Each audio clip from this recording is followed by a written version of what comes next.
What's good, my people? Welcome into Buckets, Action Network's daily NBA betting podcast. We're in the workshop Wednesday NBA slate, so you know who's with me. J Money is here for the 8-game slate. We are presented by BetMGM, the king of sportsbooks. Go download the Action Network app. The tournament is here. It's rolling. All the boys are breaking down tons and tons of content for you to listen to via the YouTube channel. Go subscribe to that as well. Of course, all across the app. Download the Action Network app. Subscribe to the Action Network YouTube page. All right, you know the deal. We give you the play. We give you the cap. We get you guys out of here in a hurry. J Money is money. What is your best bet for the Wednesday NBA slate? Give me SGA over 31.5 points. I am going to go Clippers. Team total over 112.5, coming off their worst loss of the year. J Money is money. We got Prop J in the building. We don't get a lot of Prop J. But right before we hopped on, we talked about there's about 15 games left, roughly, in the NBA season, depending on what squad you follow. And it's a really interesting time here. A lot of different – it's hard to get a beat on what's going on right now in the NBA outside of a few teams. Jay's going with a prop. I love to see it. Why are you looking at Mr. Consistent SGA and an over on points? Yeah, SGA is building his MVP case, man. And I'm one of the guys that still thinks that he could possibly get it. I know that he's not the favorite. He's number 2, though, so that's close. That's kind of what you want to see. If you're not really in that top 3 by now, you're probably not going to win whatever award that is. So Jokic is like kind of the heavy favorite. He's like at minus 350, but anything can change. We saw that happen last year as well with Joel Embiid and Jokic battling out. So SGA still building his MVP case.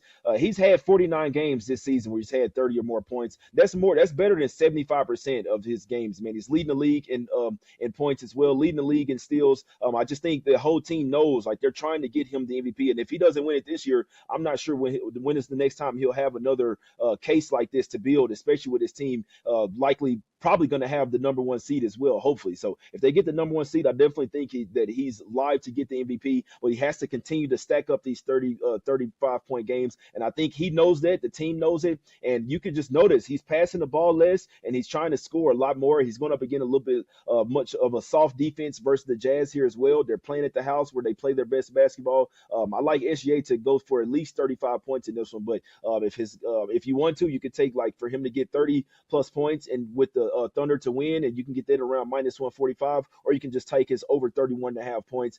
I think both of them are going to cash, obviously, if I like the 31.5. Definitely think the Thunder go out here and get the win as well. Their last matchup he faced versus the Jazz, he had 28 points as well. That was a loss in Utah. I believe there was a back-to-back earlier this season. Just feel like SGA is really, this is something I'm probably going to continue to bet for the rest of the season because I know that it's like a narrative bet. I know that he's really gunning for the MVP, and I think he's going to get it, but he got to continue getting these 30-point games, try to get to like 30-point games for the season, and I don't think they'll have a choice to give it to him, have much of a choice other than to give it to him, especially if they have the number 1 seed. So rocking with the SGA and the Thunder buddies over here for him to get 35 points tonight. Yeah, as we record this Tuesday night, Denver is getting ready to get a win versus Minnesota. It's 109-106 with a few ticks left here. MPJ just got fouled on the way to the cup with 20 seconds left. The Nuggets are up 3. And if we want to talk about you got to keep pace. You got to keep pace with the Nuggets if you're the Oklahoma City Thunder. And the only way you keep pace and win games is on the back of SGA.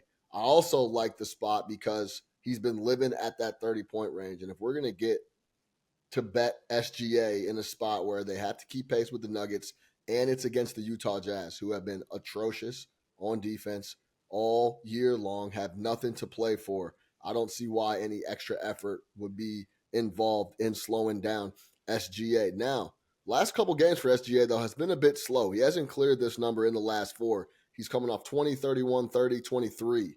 But he's also going to be coming off quite a few days of rest here. Wednesday, last game that SGA played was on Saturday. And a lot of these games where he went under that total, he went 3 games in 4 days. He went Tuesday, Thursday, Saturday, 3 straight games where he went under. But that was a tough stretch of games. Now he's going to get rested. He's at the crib, and he's playing a poor Utah Jazz defense. I like, and they have to keep up with Denver who continues to be lights out post All-Star break. I like the spot, and hopefully he gets support from the guys, and they can get that W, keep track And with Sean, Denver, and go over the 31.5.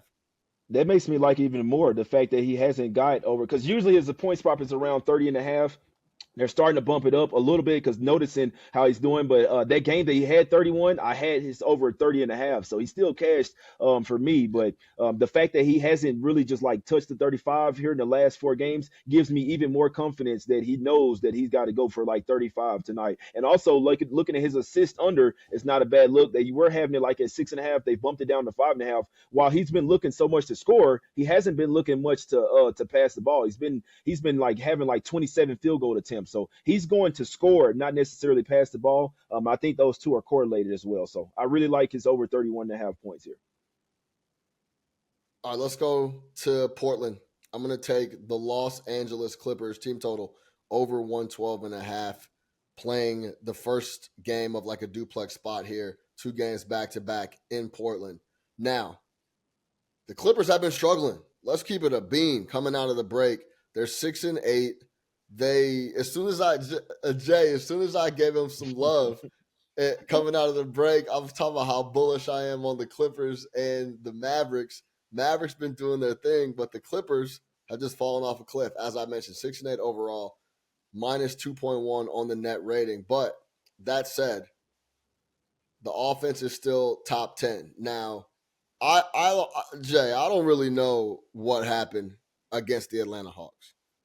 That's one of those games where they just flat out didn't show up. We're not interested. The only 2 people that showed up in that game were Kawhi Leonard and Paul George. Both of those guys scored 28 and 25 points respectively. Nobody else on the team was in double digits. James Harden has been struggling as of late. We can talk about that for a second. He had 9 points, but Terrence Mann had 7 points. Zubac had 6. So it was a struggle outside of those 2 guys. And if you go back and watch that game, it was just a lot of individual stuff going on with Kawhi and Paul George. Now, I've talked to a couple people around the league, and Jay, I would love your thoughts here on James Harden. And we know what's going on with the unders. We know the officiating has changed quite a bit here in the last month. James Harden is not doing really well with it. He's been struggling at the cup and offensively, but I will say this, for the Clippers, these games have been against outside of the Atlanta game. These are the last 8 or 9 games have been against some of the toughest defenses in the NBA. They were so since March 3rd, they were in Minnesota. That was when they won 89-88. They just absolutely struggled to put the ball in the basket. Then they went to at Milwaukee, at Houston. They played the Bulls. They played Milwaukee again. They played Minnesota again. They played the Bulls again. Then they played the Pelicans. And then they played the Hawks. So they played the Hawks coming off a really, really tough stretch where a bunch of these games are also stacked up on each other. We were talking about fading the Clippers. They were playing 4 and 6 days and just a ton of games in a row.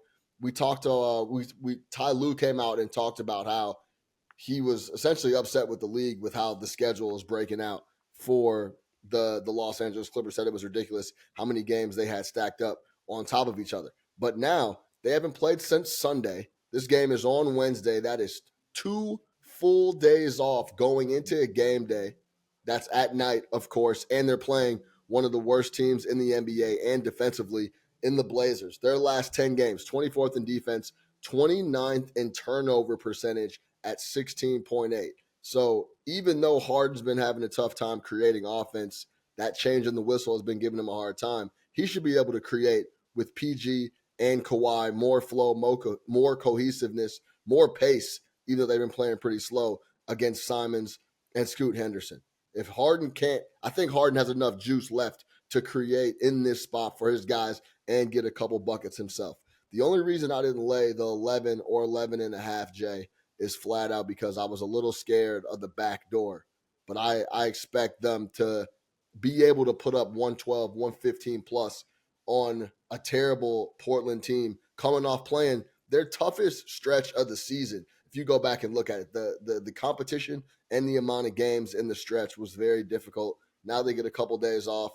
The Portland Trailblazers are just what the doctor ordered. I'll take over 112.5 on the team total for the Clippers. Yeah, I can't talk you off here. They have lost 4 of their last 5 games, so they're 1-4 straight up, and then against the spread last 5. But if they could go and put up 126 versus the Bulls on the road, I know that there was a horrible spot, back-to-back spot, and overtime for the Bulls. But if they could put up 126 versus them, then they should be able to put up 112 here versus the Blazers. Now, Blazers have been playing well. Deandre Ayton has remembered how to play basketball. They must have told him that like we're gonna dock your pay or something like that, or we're gonna waive you or something. You're gonna lose some money. So he probably like, oh, okay, no, let me get off in there and play. I remember how to play again.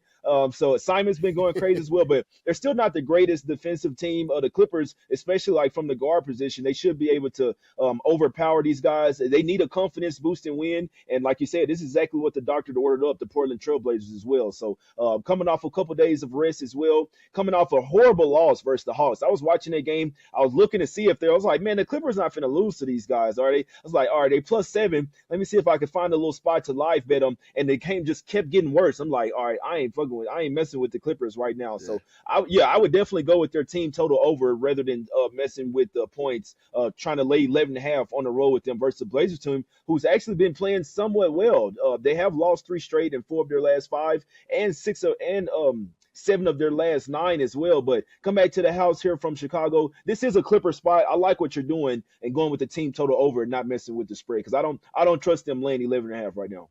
Yeah, that's exactly right. I agree with you 100%. I don't trust them to lay almost 12 full points. It's 11.5 in a lot of places here on the board as I look at it. It's an interesting slate overall, Jay. There's a lot of big numbers on it. Pacers, 10. Pacers are 9.5 in Detroit. The Kings are laying 10.5. Boston, let's talk about the premier matchup here on the board. Boston Celtics are -9.5 at home against the Milwaukee Bucks. Couple guys questionable. Giannis is one. Jaylen Brown is one as well. Any thoughts overall just on that matchup? No plays necessary. Just you looking forward to watching that? Is it any?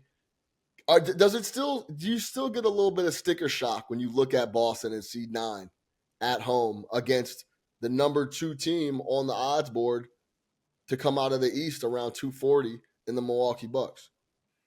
I don't know what to do with this game. I need to know if Giannis is playing. That's the main thing for me here. Obviously, he was about to play last game, was expected to play. Then, like literally 2 minutes before the game, he was ruled out. So this is one of the games I love to watch. I don't like to bet these type of games. Not scared of the 9 with the Celtics, but you do need full squad for them. So this is a stay off game until I know exactly who's playing.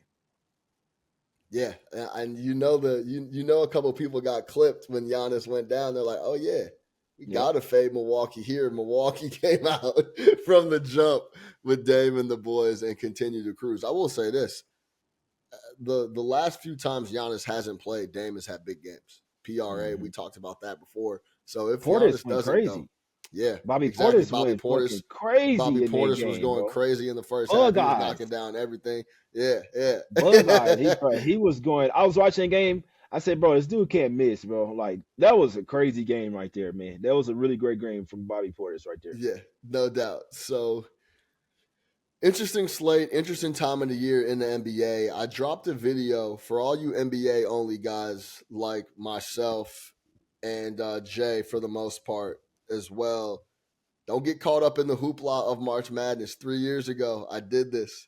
I was like, I'm feeling great. I was having a great NBA year. I was like, I'm going to wait for the playoffs, get ready, dive into and do my homework as I got into the playoffs and just closed out the NBA year strong. And I got sucked into the March Madness hoopla, and I burned up a bunch of units in the first weekend, and I was playing catch up the rest of that tournament.